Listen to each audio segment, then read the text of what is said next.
All right, welcome back to the Trauma Therapist Podcast. My name is Guy McPherson. My mission is to raise the awareness of trauma and to support and inspire new trauma therapists just starting out on the trauma-informed journey.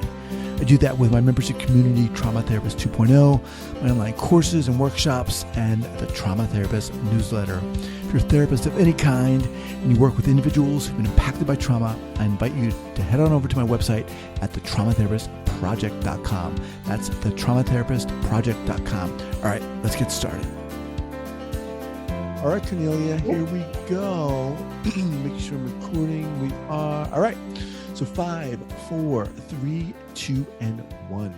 All right, folks, welcome back to the Trauma Therapist Podcast. I am very excited to have as my guest today, Cornelia Elbrecht. Cornelia, welcome. Welcome, Guy. Thank you for inviting me. You're welcome. It's an honor to have you here. So Cornelia is the founder and director of the Institute for Sensorimotor Art Therapy. She has more than 40 years of experience as an art therapist and is a somatic experiencing trauma therapist. She studied at the School for Initiatic Art Therapy in Germany, as well as Jungian and Gestalt therapy, bioenergetics, and bodywork. Cornelia has lectured in art therapy at RMIT, Melbourne. She's registered professional member and accredited supervisor, as well as the Australian, New Zealand, and Asian Art Therapy Association. She's published 4 books on sensorimotor art therapy. Welcome, Cornelia. So, I guess. Hold on here. Before you get going, okay. Let me share with our listeners where you're from originally and where you are currently. So at the moment, for the past 30 years, I've lived in Australia, but I was born in Germany and grew up there. Okay. And it was post-war Germany. So my childhood was very much affected by, what had happened in Germany and the war. Mm-hmm. And I think one of your question was, how did I come to my interest in trauma? That's my big question. Yes, yeah, and basically, I would say the first person who did not what we call PTSD today that I met was when I was 8 years old. So everybody in my environment was highly traumatized. Both my parents joined the army and the Navy as 16-year-olds in 41. So they had horrific experiences. And basically everybody in my environment was highly traumatized, but it was considered to be the normal. It was more that when I finally met someone at around the age of 8, who had what you'd consider normal responses. It was a really weird and bewildering and confusing experience because I actually didn't know what it was like to have a safe relationship. So at what point do you grow up? At what point in your youth or development did you realize you wanted to pursue this as a profession? And when I say this, at what point did you realize you wanted to become a therapist specializing in trauma? It was very early on. I would have been the first. I ended up in the German student revolution, and I studied psychology and sociology, and it just didn't do it for me at all. So I applied for art school, and in the first semester, it was quite symbolic. I lost my key to my apartment. And it was raining at night, and it was November, and it was cold, and I was crying. And this woman picked me and basically said, "Come in and have a cup of tea and just calm down." And I walked into her apartment and her walls from bottom to the top were covered in drawings. Wow. In these really large, very spontaneous drawings. And she told me that she had just come from this retreat center where she had studied or had sessions in guided drawing as therapy, and how amazing it was for her. And it was almost like in that moment that I knew that I wanted to combine the art and therapy, because it didn't exist as a profession. You couldn't study it at the time. That was the early 70s, that no one had ever heard about art therapy. And I, with many detours, I did my fine arts degree. I ended up in this center in the Black Forest where she had been, and basically stayed for 18 years, and that was quite an extraordinary place of like Maria Hippius was a Jungian analyst and psychologist, and Durkheim was a professor for philosophy of psychology and had spent 10 years in Japan studying Zen Buddhism. So it was like the German equivalent of Esalen. They had a center there, and there were people coming from all over the world, but mostly, we were Germans who were all in this very confusing state of no values, no direction, because our parents had been so dysfunctional in many ways. And did you, was that something that was that conscious for you? Were you at a point where you were like, this was my upbringing, and I realized, I grew up in this traumatic environment, and so I wanted to move. So was it kind of a subconscious pull that moved you into psychology and working as a therapist? I guess I just was overwhelmed with questions and problems. So I was searching, intensely, and had also been searching in directions that were not that beneficial for me. Like I'd lived for, in my early 20s for over a year in the community in Switzerland with Timothy Leary. So I had had probably the most incredible guidance for LSD, but at the same time, when he was arrested, I was left dangling mid-air, and I believe they were all attempts to answer the questions and to deal with this confusion and this loss of direction and self that I experienced. And when I came to that community, it was simply therapy.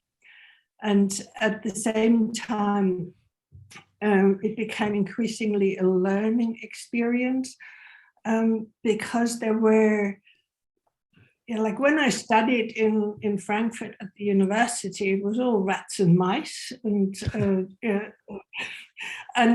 like coming from the experiences I had really different questions, and in the Black Forest, in this center, it was like almost like a laboratory, because none of these therapies existed. So it was martial arts, it was yoga, it was meditation, it was drama, it was music, it was Tai Chi, it was bodywork. And we created the therapies. We needed. They came out of experimentations because there was no guidance. That it was almost the therapies emerged, the new therapies emerged from this environment. And I think they did globally. I think the same happened in the US as well. So you, when you, I was going to say, yeah, when you walked into that person's apartment and saw those incredible drawings, yeah, that was the way you described it was really great. I mean, it just felt like a light bulb went off for you. It was so yes. inspiring for you. At what point did you say to yourself, talk about how you founded the Institute for Sensorimotor Art Therapy? It was basically, I stayed in the Black Forest for 18 years, and I graduated from being a client to a student to a therapist and a co-worker. And then my life, for many reasons, there fell apart, and I moved to Australia. And coming here, it was like there was nothing. No one knew what art therapy was. No one worked with the art. It was the most conservative version of therapy you could think of. And at the same time, I was nourished enough, from the rich experience I'd had. So it was very clearly that I came with the intention to set up a center, and I wanted it to be in the country. I wanted nature to be part of the healing experience. And I had to adapt a lot of the modalities in order to reach the people here, or to be taken serious by the mental health professionals here in the country. And over time, this has changed enormously.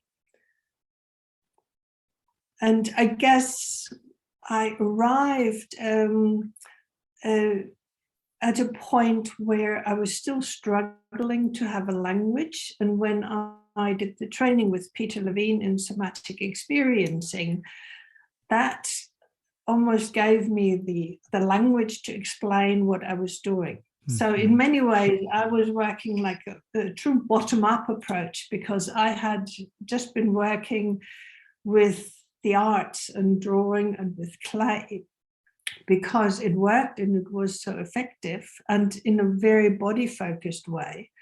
But I could not really explain why it worked so well. I stuck with it because I could see it had helped me, it helped clients, but I couldn't really explain why. And it's in the past 10, 15 years, there's really come a language in the neurobiology that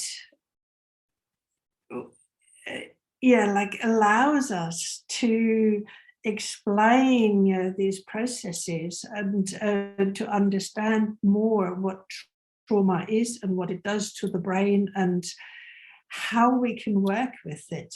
And it's become very clear that this body-focused approach that I learned back in the 70s is really the most effective tool for it. But for a long time, I knew how to do it, but I couldn't explain it to anyone.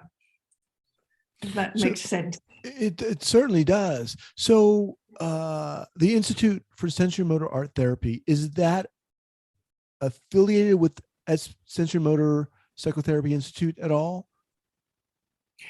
No. Okay. I mean, I know Pat Ogden, but it is a standalone, really from all the modalities that have developed, from the 70s onwards.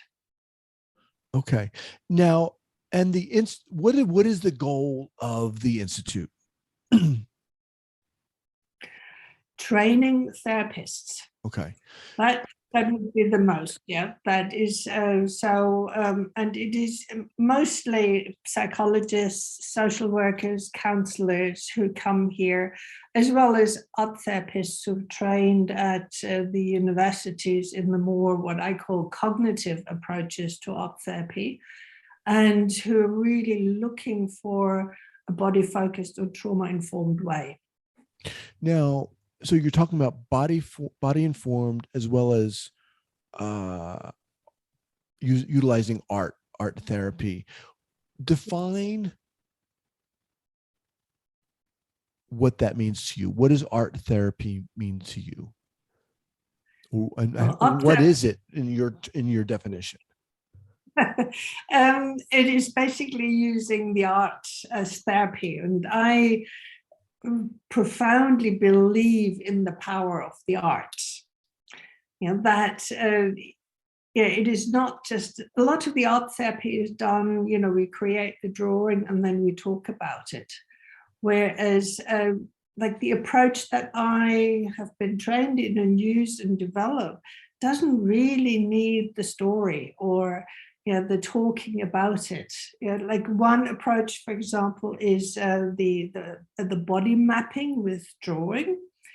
So that you draw bilaterally in rhythmic repetition and you draw what is happening in your body. I often call it like you draw having a massage. And so clients go from this painful place, like, my shoulder is hurting, and this is making me really feel uncomfortable, or it's even frozen, to what kind of movement do I need here if I had a massage in order to ease this. So and then they draw this movement in rhythmic repetition, and they actually experience that the shoulder drops or eases. And so it is self-empowering, it is self-directed, and it doesn't really need to go into the story of why is my shoulder like this. And So are you saying that, for example, clients will draw something and it's not really necessary to talk about it. The process, the journey is in the drawing itself, is in that experience? Yes. And more in this, what's these days called the bottom-up approach, but we didn't have these words for a long time. That you come from a body focus, from motor impulses, then you sense it. That is the sensorimotor. Like how does it feel in my body? How does it resonate? If I do this movement, for example, if I draw this movement, what happens then? And this is how I contract and brace. And and this is the movement how I can open up and let go. And like I often think, if you work with someone who's like this, and then you talk a lot about, what it feels like to be like this, you go in circles, whereas if you first move into, so this, and feeling better about yourself, and then you can look from that perspective, who you are and how you feel and what you need, and also then look at what happened in the past. So in Somatic Experiencing, this is one of Peter Levine's concepts. He speaks about the trauma vortex and the counter vortex. So that here is the trauma story, and I can only work with the trauma story if I have a good or a safe place I can go to. If I know what to do, if I can find an active response to what happened, because otherwise I go more and more into freeze and overwhelm. And I had been doing this almost like intuitively, and it was wonderful to actually talk with Peter. And it was Peter Levine very much who encouraged me to write my books, because he said, like, you like, this is the application of my work here. So, which was very encouraging, because he has this very intense, like this focusing, this tracking of inner movements, and what's happening in the body And we know that trauma happens in the body. Yeah.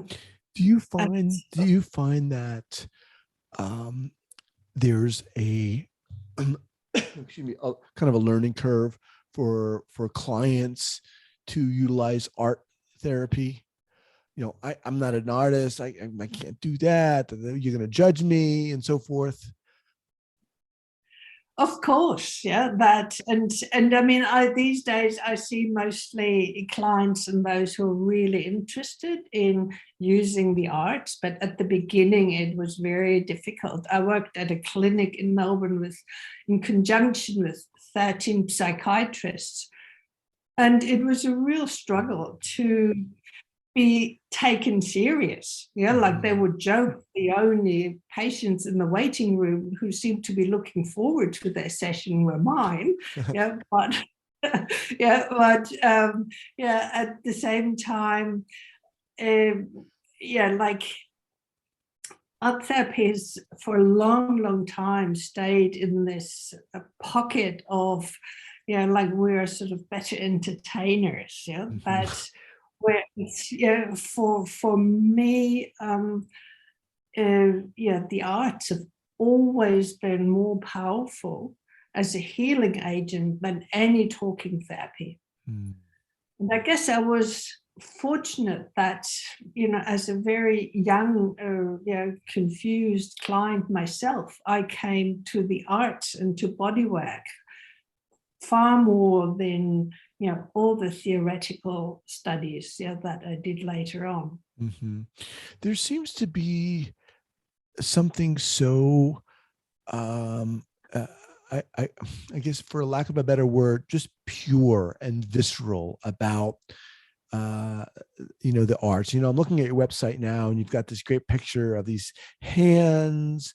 I think they're like rubbing in chalk or whatever. It's kind of really organic feeling, and at the same time, going back to what I said before, I think a lot of people, I mean, I certainly have myself, felt like, no, I don't want to be judged. I don't want to be there. There's a certain walking out onto the pier of vulnerability when you're doing art in therapy, in the context of therapy. But yes, I love what you love. Yeah, I love what you're saying about, the story. We don't have to use words. Talk more about that. Okay.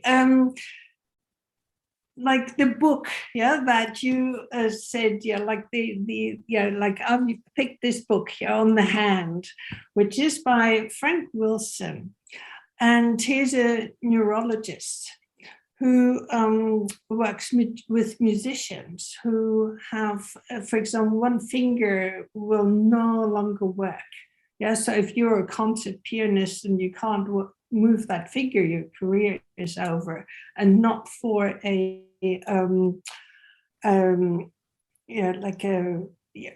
physical injury. And it was in his book that I really understood the evolution of the hand. And my last book was very much about haptic perception, like what are the hands doing in art therapy? What's the function of the hands in art therapy?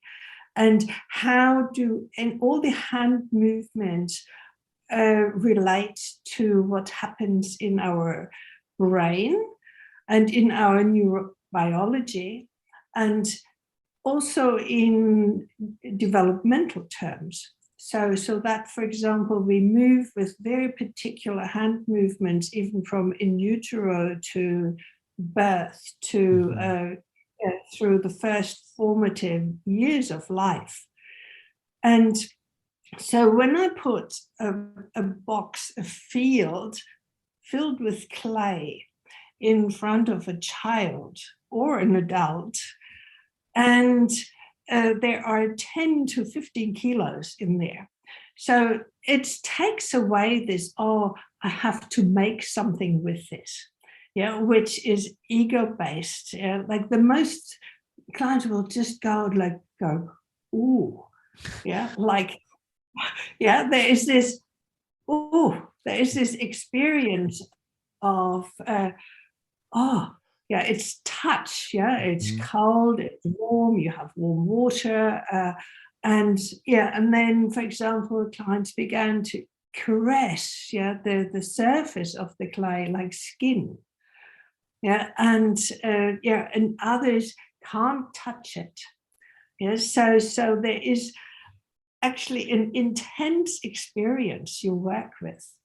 And sometimes a session is about nothing more than finally daring to connect or to drill a hole into the surface with one finger, or to just experience this sensory connection with an other than me. So that's when you, for example, connect with attachment and attachment trauma.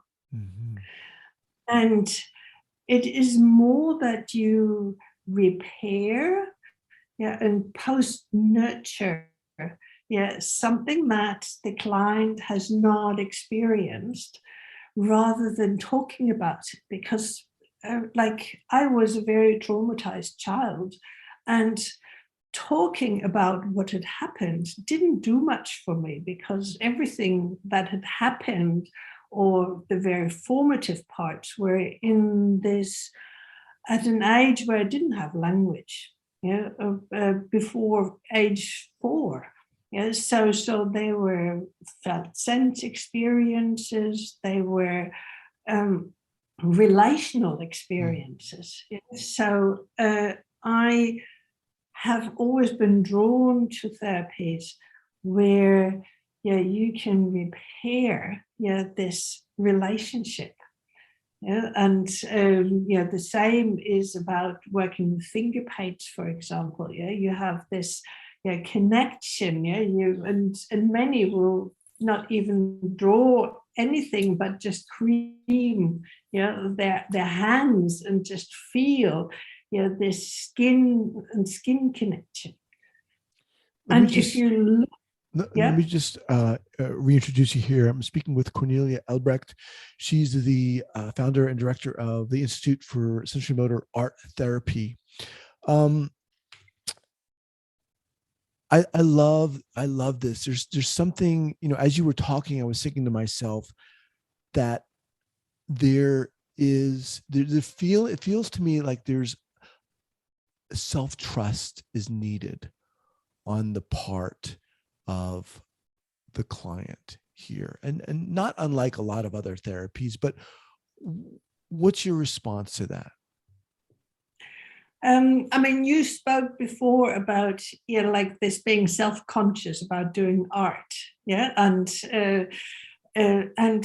adults, for example, as if you came to see me as an adult, I would establish some kind of connection with you, but the art making process, like the drawing and the clay, would be with closed eyes.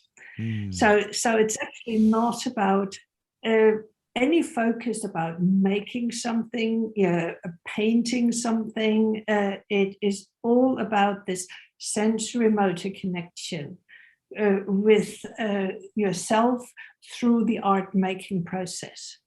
That you have the sensory experience of the clay or of the paints or the crayons and the texture, and you have the movement of the rhythmic repetition in guided drawing, or in grabbing and building with the clay. And each time it takes courage, for example, to just push several kilos of clay around. And I can only do this if I dare to destroy, for example. I can only create if I destroy. And often those who have been too traumatized that they no longer believe in the repair, will actually have great trouble in destroying, the smooth surface of this clay field in order to create. Wow. So we have a lot of therapists obviously listening to this. Do you offer training? Is it online? Is it just in person? Talk about that. We have developed online courses. COVID has certainly helped with this. So all the training is now online and is globally available. And this is both in the guided drawing, as well as what we call Initiatic Art Therapy, which includes more the traditional forms of working with symbols and imagery, but then an intense focus on these body-based, trauma-informed approaches. And we're currently working on an online training on the working with children with the clay, children who are experiencing developmental trauma, because there are lots and lots of children who benefit in an amazing way from working with the clay. Through the hands, because it will, through the hands, and I come back to this book, you can tap into all the developmental needs and the developmental building blocks or milestones they missed because they were traumatized and overwhelmed. So their development arrested. And in a playful way, when you work with the clay, and most kids really love the clay, you can repair, literally repair, like put in the brain together these broken synapses. And like there are kids who go from medication to learning to read and write as 10-year-olds within one term, once their brain has been settled. And it's been settled through playing with clay and water, and to repair this relationship their hands have with another than me. I hope that makes sense, because it is really, you have this relationship, you have this big box in front of you, and it is not about making things, but like, am I safe in a relationship? What does it feel like to be safe in a relationship? What does it feel like when I trust myself? And what does it feel like when I can pile all this up? And how does that resonate in my body? This sounds pretty amazing to me. There's just something so, I love this. I wish I had a big vat of clay right here now in front of me. All right, Cornelia, as we wind down here, what's the best way for people to get in contact with you? It's the like through my website. The website, okay, and that is sensorimotorarttherapy.com. sensorimotorarttherapy.com. Okay, we'll have that linked up here at the show notes page at the traumatherapistpodcast.com. Look, thank you so much. I'd love to have you back. I mean, there's so much to talk about here, and I really appreciate you getting up early and being a guest. You're so inspiring. I love it. Thank you so much. Thank you very much. And, all right, Cornelia. Take care. Bye-bye. Bye-bye. Thank you so much for listening and supporting this podcast. And if you'd like to join the hundreds of other therapists who are each month keeping up to date and informed and inspired about what's going on in the world of trauma, I'd love to invite you to head on over to the Trauma Therapist newsletter. That's the traumatherapistnewsletter.com.